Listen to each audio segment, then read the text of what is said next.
Sabay-sabay natin alamin ang mga kaganapan na nangyayari sa ating bansa.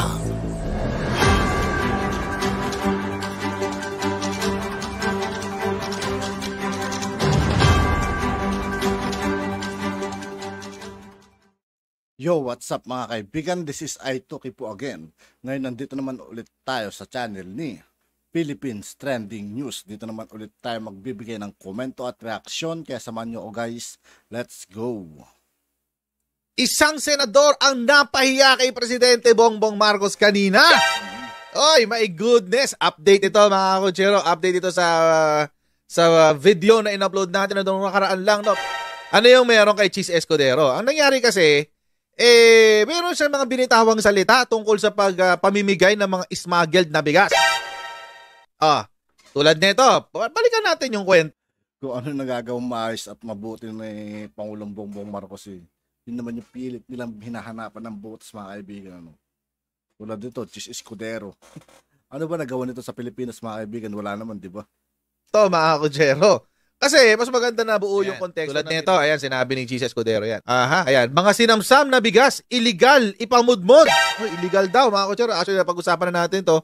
Hindi po yan illegal. Actually, pwede pong i-dispose ng, ayon po sa ating, Customs Act. Pwede pong i-dispose ang mga nakabugam. Yung mga mga nasamsam na bigas. Pwede hong ipamigay. Pwede hong ipamigay yan. Kasama po yan doon sa customs law natin. Ayun, nakakumpis ka pala. Nakakumpis ka. Ay, nako, hirap pag Tagalog. Okay, sinabi kasi Cheese Escudero, hindi pwedeng ipamigay yung mga nakumpis ka na bigas.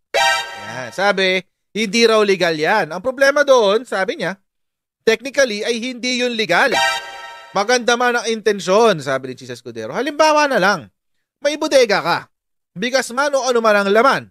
Inakusahan ka ng hoarding o smuggling. Hindi naman basta-basta pwedeng bunutin at ipamigay. Baka ibig sabihin dito ng Cheese Escudero yung due process. Okay. Tulad nga ni Robin Hood, sabi daw niya. Ganun daw. May proseso yan bago ma-confiscate ang pamahalaan. Totoo naman. May proseso yan bago pwedeng ipamigay sa gustong pagbigyan ng pamahalaan. Totoo rin naman. Yun nga lang. Sumagot ang presidente. Bago tayo sasagot ng presidente. Meron pang iba. Ang sabi pa niya, yan ang tanong ng marami at tanong ko. Nagkaaregluhan nga ba kung kaya't ni isa walang nababanggit? Ayun. Ano ibig niya sabihin dyan? Ito po yun. Ito. Ito yung ibig niya sabihin dyan. Kaso ng mga rice smuggler at hoarder inareglo. Yan. Di sinasabi ngayon ni Cheese Escudero, baka raw may korupsyon na nagaganap. Yun. Diyan sa mga ipinamimigay. Ayaw niya kasi tumbukin yung gusto niya sabihin mga kaibigan pero yun yung gusto niya iparating. Na rice, na smuggled rice. Pinamigay na nga ng ating mahal na Pangulo tapos maghahanap pa sila ng butas. Ano ba naman yan? Rice, yan. So, tingnan natin to. Ang meron doon nakarating kasi na impormasyon sa kanya. Nakarating sa impormasyon ni Senator Cheese Escudero na inaareglo ang kaso ng mga smuggler at hoarder kaya walang nakukulong sa kanila kahit na may malakas na batas laban sa large-scale agricultural smuggling. Inareglo daw sabi. Ayon kay Escudero, maaaring pumayag ang smuggler na ipamahagi na lamang sa mahihirap ang mga nakumpiskang bigas kaysa ituloy ng gobyerno ang kaso laban sa kanila. Hindi pwede yun. That's illegals. Confiscated nga Ibig sabihin, regardless kung ito ay kung papayag ang may-ari nitong mga bigas o hindi. Hindi yun, wala silang choice. Confiscated nga confiscated. So ibig sabihin walang ano yan. Walang say ang mga smuggler dyan. Bakit sinasabi to ni Cheese Escudero? Ang duda ng ilan ay kapalit ng hindi pagkaso o pagbanggit man lang ng pangalan ay ibigay nyo na lang yung bigas at nang mapamigay sa mahirap. Ang problema doon ay technically ay hindi yun legal. Yun daw ang dyan, drama, sabi ni Cheese Escudero. Alam nyo, Senator Cheese, wala namang problema kung iisipin mo yan. Kung iisipin mo lang. Pero mga kotsero, iba kasi kapag di natin alam ano ba nakakarating na impormasyon kay Cheese Escudero, di ba? Hindi natin alam eh. Kung ano impormasyon na nakakarating sa kanya. Baka yung nakakarating na impormasyon sa kanya ay iba sa katotohanan. Kaya iniisip niya na ganito. Kasi mga kotsero, ganito po kasi yan. Simple lang naman ho yan. Kapag meron na kumpiska at ongoing yung kaso, kapag meron ng naihabla, pag naihabla na, yung yung tawag dito, tulad nito na food, hindi naman yan pwedeng magstay sa holding, sa warehouse. Hindi nasa batas nga nakasulat ng customs law.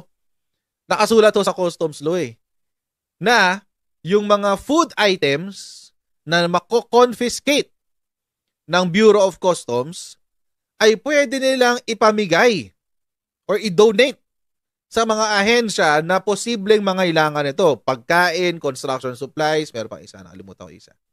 3 klase yun. Ngayon, pwede rin i-donate ng Bureau of Customs sa DSWD. Yung mga na-confiscate. Ngayon, mga kotsero, ang gusto kasi ipalabasin dito ni Cheese Escudero, random lang siya. Kumbaga, parang wala lang. Na-confiscate, tapos si owner ng warehouse, wala nang choice, ilalabas. Diba? Ganun yung gusto niyang palabasin. Kaso hindi po yun ang katotohanan. Tulad po nung nangyari dito sa yung nangyari dito sa Zamboanga. So, na-confiscate yung bigas, hiningian sila ng papeles. Yung nakasulat sa papeles, hindi yun yung nasa loob ng warehouse. So, paano? O di meron ka ng prima facie na ebidensya na may smuggling na naganap. O di ipoproseso na ngayon ng BOC yan para i-confiscate lahat. Ganun yun, hindi yun basta-basta na halimbawa pagdating sa customs, hindi, mamarkahan natin itong smuggled para kunyari, smuggled talaga siya pero hindi naman. Hindi ko alam kung bakit nagsasalita ng ganito si Cheese Escudero.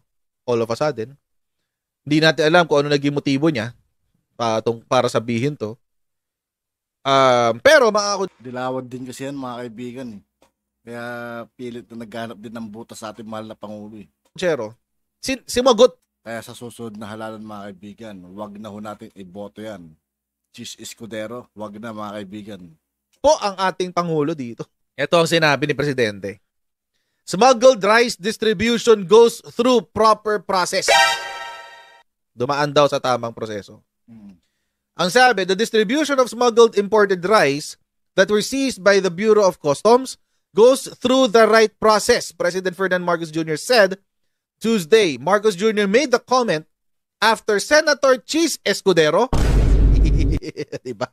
Pinangalanan pa questioned the legality of the rice distribution to poor families, saying a process should be followed. Ano po sinabi ni Presidente? Dumaan po ito sa tamang proseso ng investigasyon, pagkumpiska at inspeksyon upang matiyak na ito ay ligtas na ipamahagi sa nangangailangan. He said during a rice distribution event sa Manila. Ito pa rin po yung sa yung Zamboanga, yung 42,000 sacks na bigas. Ito pa rin yun, yung pinapamigay. Dinonate po kasi ng Bureau of Customs sa DSWD bilang pandagdag sa kanilang pamigay sa mga 4Ps. The President said this should also serve as a warning to smugglers and hoarders that the government will be vigilant in protecting the country's rice supply. Sa bagong Pilipinas, bawal ang smuggler, bawal ang hoarder at bawal din ang mga mapang-abuso, mapagsamantala sa ating bayan. Di nakarinig ka ngayon, Cheese Escudero. Marcos Jr. earlier distributed confiscated smuggled rice to Pantawid Pamilyang Pilipino Program beneficiaries in Tungawan, Zamboanga, Sibugay, Iriga City, Camarines Sur, and General Trias, Cavite. Pahiya dito si Cheese sa mga kaibigan. Cheese? Nga. Yun ang nga bang sinasabi natin. Kasi alam nyo mga kotsero, hindi naman kailangan kasi lagyan ng mali siya yan. Nakapagtaka lang yung comment ni Senator Cheese. Bakit may mali siya bigla? Bakit mayroong ganon na parang, hindi dumaan yan sa tamang proseso? Ay, hindi. Nakipag-arigluhan yung smuggler doon sa ating BOC para hindi palibhasa mga kaibigan, gawain siguro nila yung mga ganyan.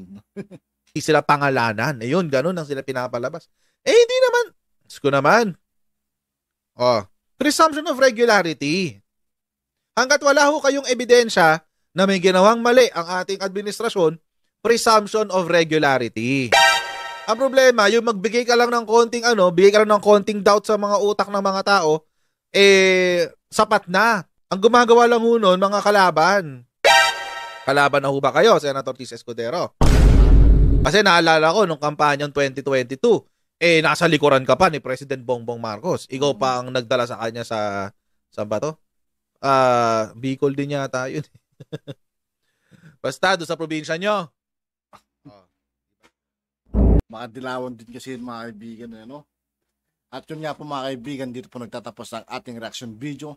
Muli, ako po si I2K ng Sundalo ng Dunggalo at 811. Maraming salamat sa patuloy na pagsuporta. Yeah, peace out.